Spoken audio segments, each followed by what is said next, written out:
যাদের তরমুজ গাছ দুপাতা থেকে চার পাতা হয়ে গেছে তারা এখন কি করবেন, বা তরমুজ গাছের দ্রুত বৃদ্ধির জন্য আপনারা কি ব্যবহার করবেন?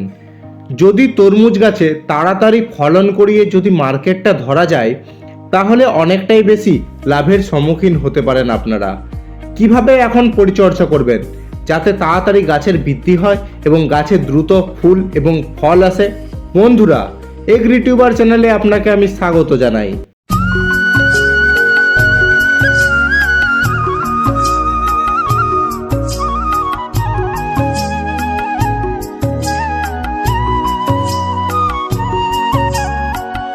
ঠিক এই সময় আপনাদের বেশিরভাগ যারা তরমুজ লাগিয়েছেন তাদের চারা দুপাতা থেকে চার পাতা অবধি প্রায় হয়ে গেছে।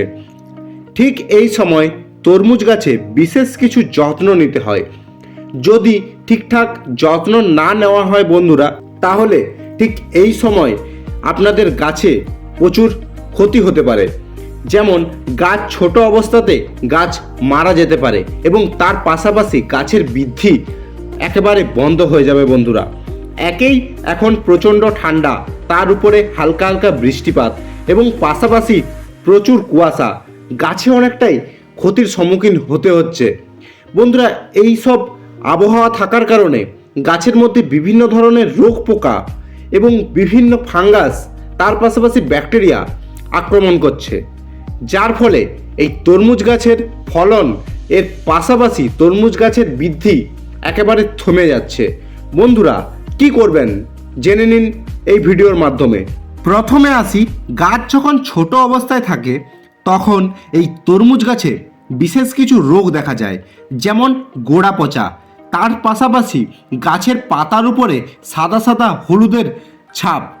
বন্ধুরা মনে রাখবেন, এই যদি রোগগুলো দেখা যায় সেক্ষেত্রে গোড়া পচাতে গাছ প্রায় সম্পূর্ণ মারা যায়, এবং যদি ঠিকঠাক এই রোগের প্রতিকার না করা হয় বন্ধুরা, আপনার বাগানের বা আপনার জমির সমস্ত গাছ প্রায় মারা যাবে।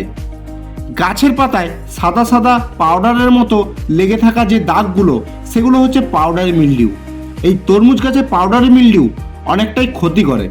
গাছে পাউডারি মিলডিউ হওয়ার ফলে গাছের পাতায় থাকা মেসোফিল কলা ঠিকঠাক সূর্যালোক পায় না, যার ফলে গাছে ক্লোরোফিল তৈরিতে অনেকটা বাধা হয় এবং গাছ ঠিকঠাক খাবার তৈরি করতে পারে না বন্ধুরা, যে কারণে গাছের বৃদ্ধিটা অনেকটা থেমে যায়।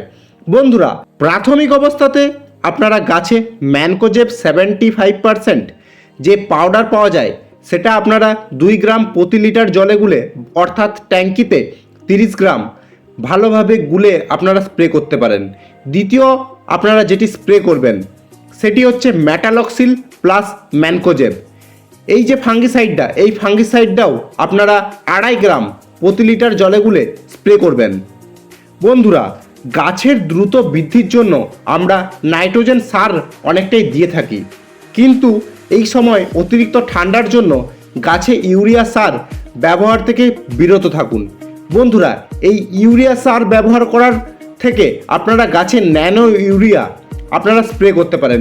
ইফকো কোম্পানির ন্যানো ইউরিয়া বাজারে পাওয়া যায়, বন্ধুরা স্প্রে করতে পারেন। 2 ml প্রতি লিটার জলে গুলে স্প্রে করুন। এছাড়াও গাছের দ্রুত বৃদ্ধির জন্য আপনারা যেটা স্প্রে করবেন সেটা হচ্ছে বাজারে পাওয়া যায় গাছের হিউমিক অ্যাসিড এবং ফুলভিক অ্যাসিড। এটার একটা সংমিশ্রণ লিকুইড বা পাউডার দুটোই পাওয়া যায়।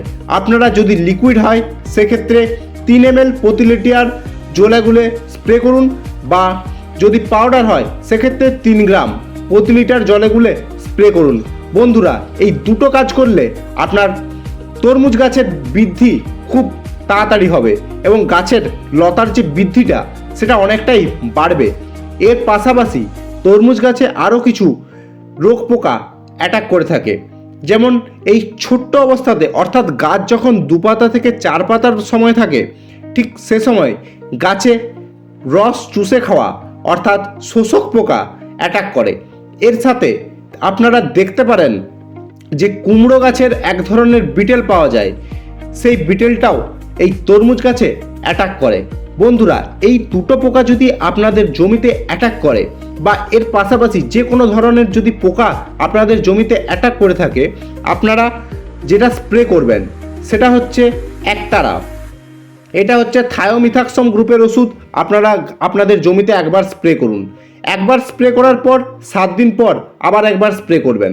এছাড়াও আপনারা যেটা ব্যবহার করবেন সেটা হচ্ছে ডাইমিথোয়েট 30% আপনারা ব্যবহার করুন।